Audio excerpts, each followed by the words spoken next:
what if governments across the world mandated a 4-day work week? This means the weekend is actually 3 days long. This is a really interesting idea, and it's an idea that I'm all for. Boss, you know we finally here, right? Well, It's Friday then, it's Saturday, Sunday, what? It's Friday then! I'm getting myself into trouble for saying this. The government in Dubai just did something which I think is so forward-thinking. I absolutely applaud them. They decided to enact a 4.5-day work week. Which basically means that the weekend will start at noon on Fridays, and those working in the UAE will not have to return to work till Monday. Now, I love this idea, and I love the fact that the government made this a mandate. But now, let's go philosophically. Why is this such an intriguing idea? Well, think about the concept of GDP, okay? When we measure the success of a nation, we use this absolutely bullshit post-World War II idea called GDP, or gross domestic product. And so we've created a culture that we are constantly on the hamster wheel to raise output to grow GDP. But what exactly is GDP? It's a measure of productivity of a nation, but it doesn't actually measure the health of a nation or the happiness of a nation. Look at what's happening to America. Lifespans are going down. Obesity is going up. People are getting sicker. Americans are now delaying producing kids. American birth rate has been falling, but Americans are working harder than ever. Very often having to have 2 to 3 jobs just to make ends meet. This idea that we have to constantly be on a hamster wheel is dysfunctional for a society. It makes us less human. In the words of Alan Watts, I'm going to read that quote. If you say that getting money is the most important thing, you will spend your life completely wasting your time. You'll be doing things you don't like doing in order to go on living, that is, to go on doing things you don't like doing. Which is stupid, he says. Now, this obsession with GDP causes us to push human beings to deliver output. Now, there's a good side to output. Innovation, creativity, new products come when output goes up. But look at the state of the world today. We're actually producing more output than we need to destructive levels. Here are some examples, okay? If you go back to the 80s, the average American bought 12 new articles of clothing a year. Today, that number is closer to 60. Why? Because output for clothing for the fashion industry has gone up. But do we really need that much? Because that has a toll on the environment. Look at the food industry.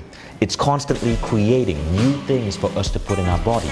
But so much of this is actually bad for our health. Look at the news recently. Jamie Oliver just won a lawsuit against McDonald's, proving that the hamburger meat that they are serving is not fit for human consumption. Yet we are producing massive companies that are delivering output that actually make us worse off environmentally, physically, psychologically. The greatest things that correlate to human happiness is our connection to other human beings. The famous Ed Diener Harvard study showed that the only thing that truly makes us happy is the strength of our social connections. Think about what you could do with an extra day a week in terms of connecting with your family, with your friends, with your loved ones. I know I would love that, and I know odds are you would too. So let's start pushing for a 4-day work week globally, and governments need to take this seriously. It's not just about GDP. We need to stop looking at that as the sole measure of a nation's success. We need to look at the happiness index, wellness index, and even possibly a community index, which measures how human beings come together in a nation for support, for peace, for connection, and so on. If we enact the concept of a 4-day work week and give people recuperation time, 3 days on a weekend to spend with family, to rejuvenate with friends, to invest in their health and wellness, when they show up on Monday, they're at a whole different level of performance. And this is why so many experiments on 4-day work weeks actually show an increase in productivity. It's counterintuitive, but it's true. Microsoft tested this in Japan, for example, and output actually went up. So kudos to Microsoft. At Mind Valley, I'm the CEO and founder of a company that employs about 300 people. And one of the things that I've come to notice is that the more time people have to take care of themselves, to engage in wellness, to invest in their own personal growth, to spend time taking care of their kids or their family, the better they perform at work. And so the question is, why can't we just switch to a 4-day work week. Well, I wish I could, but here's the problem.